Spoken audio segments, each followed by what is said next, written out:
Hello বন্ধুরা, স্বপ্নার রং তুলিতে তোমাদের সবাইকে স্বাগত।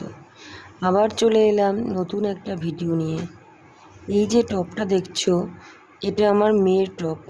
ও অনলাইনে অর্ডার করে এই টপটা কিনেছে।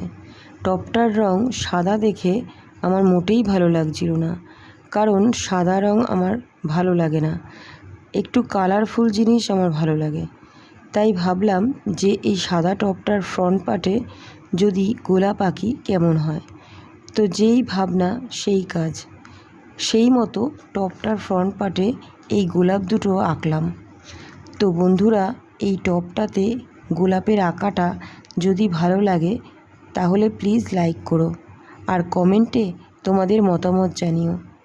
আর তোমরা যদি এই ভিডিওটা ইউটিউব থেকে দেখো তাহলে সাবস্ক্রাইব করো, আর যদি ফেসবুক থেকে দেখো তাহলে পেজটিকে ফলো করো। আর ভিডিওটা দেখার পর শেয়ার করে দিও, যাতে আমার সব বন্ধুরা এই সুন্দর ভিডিওটা দেখার সুযোগ পায়। আবার দেখা হবে নতুন কোনো ভিডিওতে। বাই।